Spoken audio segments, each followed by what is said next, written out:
Hello there! If you can't charge or have slow charging issues, your iPhone once it reaches 80% charge, then you need to enable and disable some setting immediately. After that, your problem will be solved. So without wasting any time, let's get started. Open Setting, scroll down, tap Battery Health and Charging.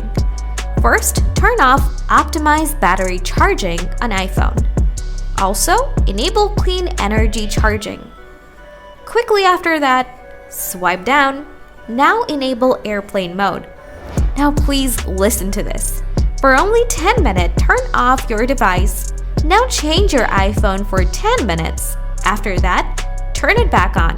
Now here you'll see your iPhone will start to charge fast even if it reaches 80%. Now if you guys still have a problem, please let me know in the comment section. Thanks for watching.